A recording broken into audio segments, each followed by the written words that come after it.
Welcome back. I want to tell you that how proud you should feel about having gone through this quest, because the fact you have completed this quest tells you that you are actually ready to achieve your moonshot. Now you have all the tools that you needed to be able to not only fine-tune your moonshot, but to be able to have everything that you need to achieve your moonshot. So this episode, I'm going to just review everything we discussed, and I'm going to take maybe an example of how I used everything here to be able to achieve my own moonshot. Remember, the first thing is about obsession. When you wake up in the morning, do you jump out of the bed, jumping with joy, jumping, thinking about everything you're working on, thinking about your obsession? If not, then maybe you really haven't found your true obsession. To me, I get up every day at 4 a.m. and I jump out of the bed thinking about what might be the latest breakthrough that are happening, and I cannot wait to get to the laptop, looking at all the research that may have come out last night, and in fact reading all the research about how that's going to change what I'm doing. I am just every single minute of my day, I'm obsessed about what is it that I'm missing, what is it that I can do to help get to a point where the chronic diseases are simply a matter of choice, not a matter of bad luck. That means every day, all I think about is I live and breathe Viome and its mission of making illness optional. And there is nothing else I can think about it. Now, it doesn't mean that I don't love spending time with my family, but we discuss with our family the same obsession. And I want everybody in my family to know how they can contribute to help me achieve our goal of shared humanity mission of making illness optional. The bold vision. I mean, there is no bolder vision to be able to help billions of people live a disease-free life. To me, that vision is bold enough. And, every time when you tell someone this is not possible, people think it's a crazy idea. That means you're already getting affirmation that you're thinking bold enough because everyone else thinks it's a crazy idea. Other thing that we discussed is about disrupting the industry. And what's really happening now is these things are happening faster than ever. In fact, the disruptors who disrupted the industries are getting disrupted. So for example, what Uber did was they were able to create a marketplace. They had a whole bunch of people who could drive the car and the people who needed the car, and they disrupted the taxi industry. And now imagine, as soon as the self-driving cars come about, the manufacturer will have more drivers than Uber could have ever had, because every car that's being produced is the driver because they're self-driving cars. And now Uber is a perfect place to be disrupted by a manufacturer like Tesla, because Tesla can now disrupt Uber just being a car company. So in fact, these things are happening faster and faster. And by the time the Tesla comes about as having a self-driving car, we may actually be completely moving away from having a car that drive on the road, and maybe we're going to be using the vertical takeoff and landing. That means we'll have something, single vehicle, maybe a backpack. We just put on like a Jetson and we go from one place to another place. So what my point is, these technologies are happening faster and faster. And just because someone else is doing the same moonshot as you, don't ever be afraid of that, and just continue moving forward and execute better than anyone else is doing. Assembling the team, we talked about that. Find out what is it that you're good at and then complement the team around you. What I did is I realized that I am really good at connecting the dots, but I was not really good at actually, the organization thing, the operational thing. And the first person I hired was to essentially have a person who can help me with operational details. I hired now that I realized that I'm not the best person to be able to build the artificial intelligence. So the person who actually joined our team was head of IBM Watson. So they were the best artificial intelligence people. He came and joined us. The team that actually developed the technology at the Los Alamos National Lab, the person who developed this technology, Dr. Vucic, he actually quit his federal job and joined me. Now, we needed somebody who understood the gene expression, and we found the best people at Craig Venter's place to be able to come and join us. So we assembled an amazing team, and that's what allows us to get the investors from every Silicon Valley investor wanted to invest in us, and we got the investment. And it was because we had assembled a great team and we had a really bold vision. In terms of leadership, and it's not really about something to brag about, but now I've done 7 companies. My leadership style is very simple. I know I am not good at everything, but there are few things that I'm good at, I really do well. And I'm very, to some extent, I'm extremely transparent with the team that I know what I can do and the things that I cannot do. And having the leadership style where you create a team that believes in each other, the team that trusts each other, the team that's able to actually challenge you, but not disrespect you. And same thing about, amongst each other. People can disagree, but no disrespect. When you're launching your moonshot, just remember, it is all about getting started. How do you bootstrap something when the technology may not be quite there yet? Or the things that you're trying to do, you don't even know. How do you go about marketing that? And one of the things I did at Viome was, we realized we have a brand new technology that can analyze what's happening inside the gut. And every gene that's being expressed, every single molecule that's being produced, but we really didn't know how to use that to make the recommendations. And in the early days, what we did is we actually bundled that with a product that actually we knew exactly what it does. It was a known science. So what we did was we bundled the known science with the unknown science. And as we launched, we started to learn about the unknown science. And it took us 3 or 6 months, and 3 to 6 months later, the unknown science actually started to become the known science. And now we use all of our recommendation based on something that was completely unknown. Now it became known. And now we are adding another new product, which is an unknown science based on the known science we have. So as we are going off building new products, we keep adding unknown science. That means a new science that we want to learn about, and we keep bundling that thing into the known science, and soon that unknown science is going to become the known science, and now we get to add another unknown science to it. And this is really how we create this flywheel. You have to constantly innovate yourself, and you have to constantly obsolete yourself.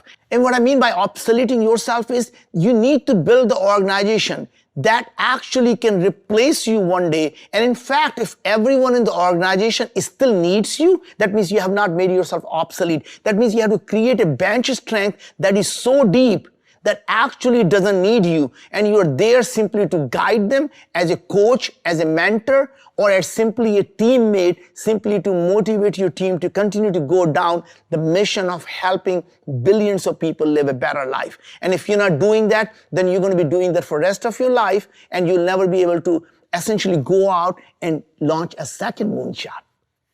One of the reasons many of us fail is because we have this self-doubt that we don't believe we can actually achieve our moonshot. We don't really believe that we are the people who are capable of doing this thing, because we always have this self-doubt. We're always wondering, what will someone else think? How will someone react to it? And we're constantly looking for their approval. And what I realize is that once you fall in love with yourself, and I don't mean the falling in love in a sense of becoming self-conceited. What I really mean by falling in love with yourself is you no longer need someone else's approval. You get so comfortable with who you are, and you're constantly doing things that makes you happy, and you're constantly focusing on your obsession that don't really care about what other people think. You're not looking for someone else's approval. And when you get there, you stay focused on your moonshot, and there is nothing that's going to stop you from achieving your moonshot. Now I'm going to give you my top 10 tips for being a moonshot thinker. Number 1, have a true obsession. We discussed that in detail, so just remember, it's not about passion. Passion is for hobbies. The moonshot thinkers have obsession. And the second thing is focus.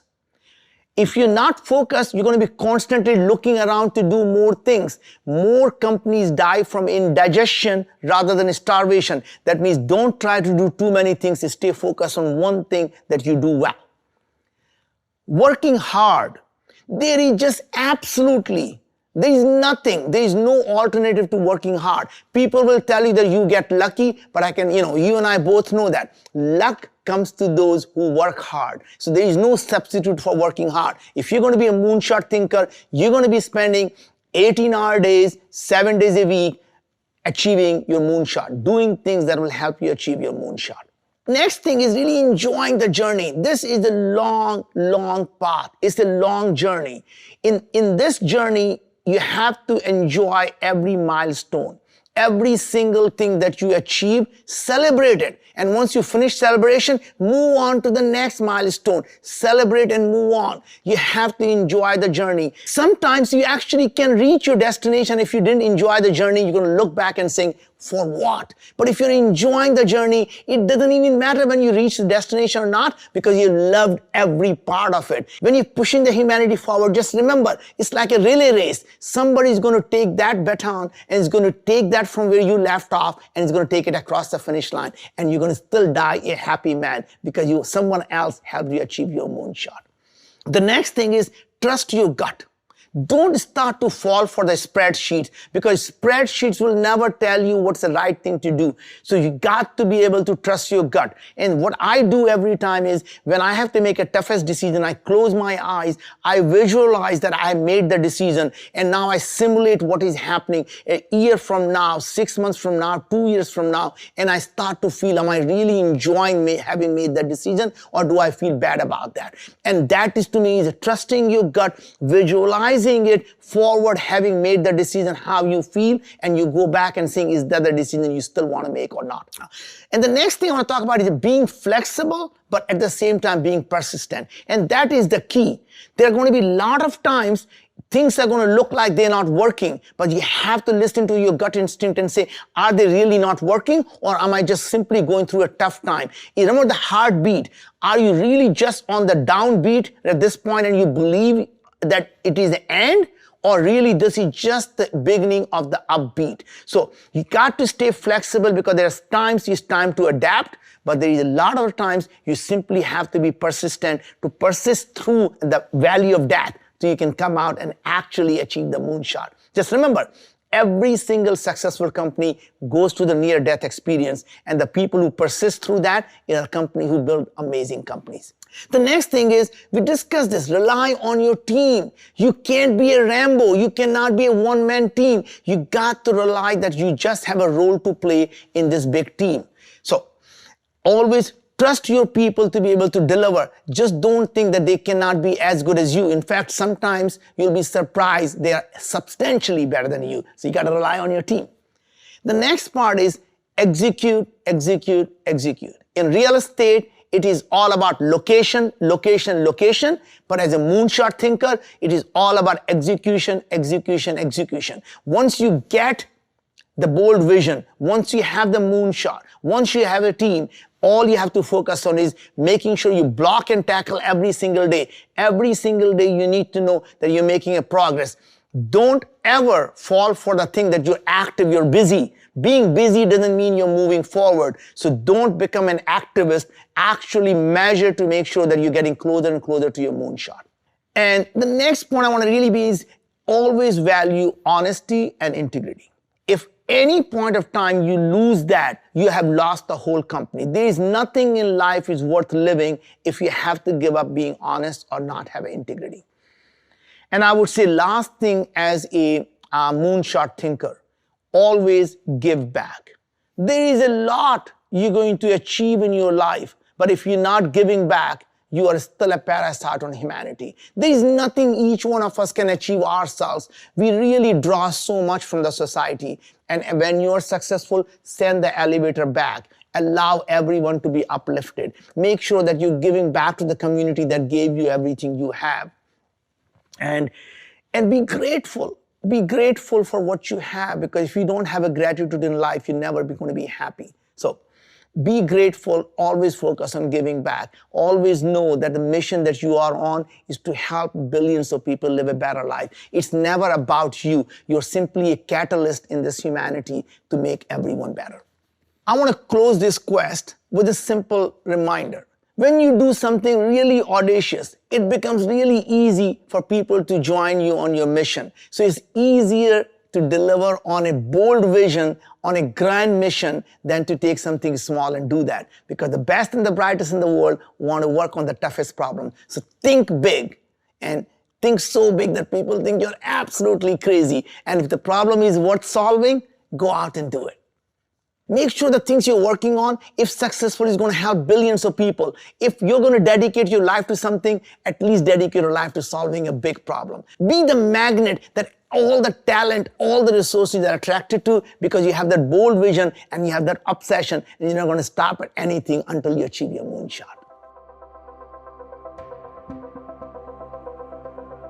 Well, we are at the end of our journey. Now, this is the last episode on our quest. Review the lessons that you may have missed out on. And it's okay to go back even if you did not miss it. If there is something you did not understand, it's okay to go back and rewatch it.